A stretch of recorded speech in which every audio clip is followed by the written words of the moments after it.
Volcanoes are extremely amazing and they're extremely explosive. Well, most of them are, but some of them also have a very essential way of erupting. But how exactly can we differentiate these two types of volcanoes, or these four types of volcanoes? Well, let me show you.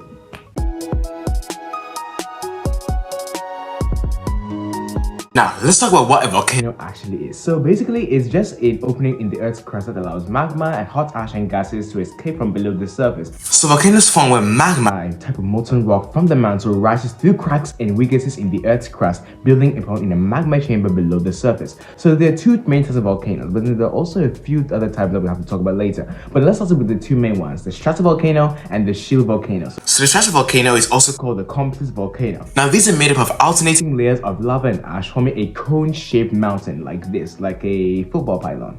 So these tend to erupt explosively like this. Yeah, very explosive. So some of them include Mount Fuji and Mount Pinatubo. Now they also have the shield volcano. Now these are made up almost entirely of fluid lava flows, giving them a very gentle sloping shape. So they're called shield volcanoes because from a bird's eye view, it actually looks like a superhero shield, like Captain America's Vanguard, if you ask me. So these eruptions are relatively passive and are not very violent. So some include like Mauna Loa and Keolia in Hawaii. Now, let's talk about the types of eruptions. You have effusive and explosive. So effusive is just when lava flows out, or explosive with a massive blast of ash and rock being thrown into the air. Now, we also have something called pyroclastic flows or leha. So these are fast-moving, dangerous mixtures of hot ash and debris, which usually form when the amount of lava and dust ash is so much that actually flows down the slopes of the mountain. This can reach up to 2,500 to 5,000 degrees Celsius if you want to be very extreme, and they also can move up to 100 miles per hour, faster than the average speed limit on a freeway. Now let's talk about some notable volcanic eruptions. Now, number one, we have Vesuvius, which is the famous eruption which happened in AD 79, which completely destroyed Pompeii and Herculaneum. It's located in Italy and is also just at the border of Napoli. Next, we have Krakatoa, which was the loudest recorded sound ever. So it was a catastrophic eruption in 1883 and is located in Indonesia. And this eruption was so immense that it actually completely destroyed over half of the volcano itself. Let me just show you a quick video and how it actually sounded like.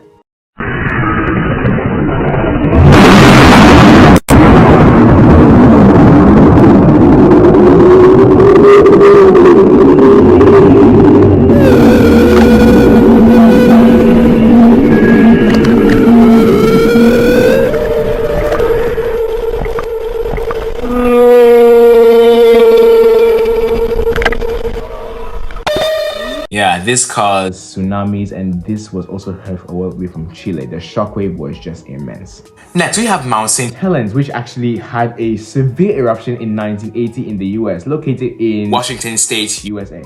Now we have Mauna Loa, which is the largest volcano on Earth and is located in Hawaii. But then we also have Mauna Kea, which is actually an extinct volcano, which is also bordering Mauna Loa. It's actually the tallest mountain in the world, but then 13,000 feet is just available to see above sea level. The rest is underwater, which gives you a whopping 33,000 feet in altitude. So yeah, sorry Mount Everest. Next we have an Icelandic volcano. I'm going to butcher this name, so sorry Icelandic. It's Eyjafjallajökull. Nice. Yeah, I'm so sorry if I mispronounced that. Yeah, so Eyjafjallajökull was a famous eruption in 2010 that literally disrupted European air travel and was extremely hazardous to the environment. Happened in 2010, and yes, it's Icelandic. Next we have Mount Etna, which is an active stratovolcano in Italy. Next we have Popocatépetl. Yes, it's a Spanish word. Well, Spanish, Aztec, Inca dialect, if you will. So this is an active stratovolcano with extremely frequent eruptions. It's also located in Mexico. Next we have Mount Fuji, which is the iconic stratovolcano overlooking the city of Tokyo and the rest of Japan. Next we have Piton de la Fournaise, which is an active shield volcano in the French colony island of Réunion. Now we have Mount Intragongo. It's not Ghanaian, but it's kind of like that. So it's actually a very dangerous African stratovolcano with a lava lake, and I do not take the word dangerous lightly.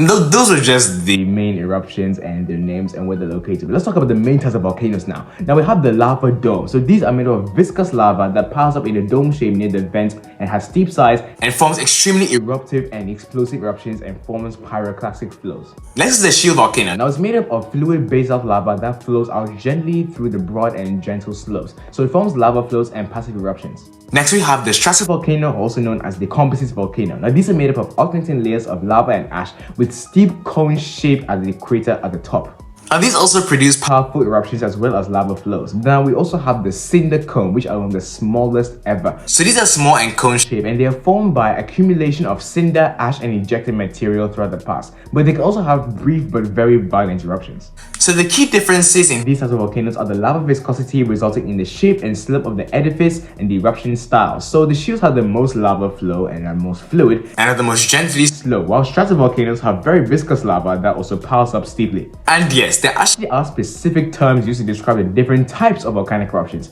Now we have effusive eruption. This is when the lava flows relatively gentle from the volcano, kind of like a shield volcano for example. So the lava is typically low viscosity and Hawaiian eruptions are a type of effusive eruption. Next we have explosive eruptions. Now this is when volcanic material is violently ejected from the volcano. Now this can generate ash plumes, pyroclastic flows and other hazards. Pylinean, Volcanian and Strombolian eruptions are also these types of explosive eruptions. now we also Also have phreatic eruption. This is when groundwater and steam explosively escape from the volcano. So the eruption is driven by the expansion of hot volcanic gases rather than molten rock. now we also have a lake. Laha. This is a destructive mud flow containing volcanic material. They can flow rapidly downstream from a volcano, kind of like pyroclastic flows, but it's mainly because of the mud flow that's the differentiating factor. Now to elaborate on Pyroclastic flow. These are a hot, dangerous mixture of volcanic gases, ash, and rock fragments that flows rapidly down from some explosive eruptions. They can travel over 100 miles per hour. now volcanic Eruptions. Now these are short-lived, violent, explosive eruptions driven by the release of gas pressure. So ash plumes can grow up to 10 to 20 kilometers in the air.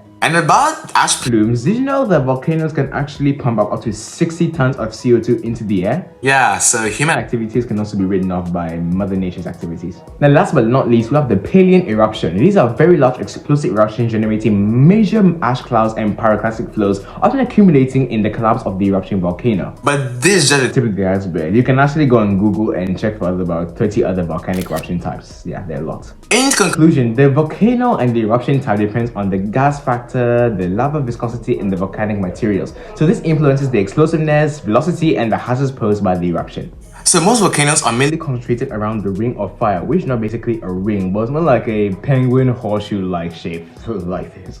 So the ring of fire, about 1,500 volcanoes are there, but they can also be countless on the ocean floor that we have not even discovered yet. so the explosivity of volcanoes. Volcanoes is measured by using the VEI scale, or Volcanic Explosive Index. So these range from 1 to 8. From 1 to 2, 3 is, yeah, okay. 4 to 5 can be moderate, 6 to 7 is very explosive, but 8 is extremely catastrophic. For example, a stratovolcano Volcano called Mount Tambora exploded with an explosive index or VEI of 7, which is very dangerous. so erupted in 1850. And was located in, lo and behold, Indonesia. So yeah, volcanoes. Are extremely exciting phenomena, and also I would really love to see one. So follow to help ensure So that happens, and also for more facts that you never knew about. Peace.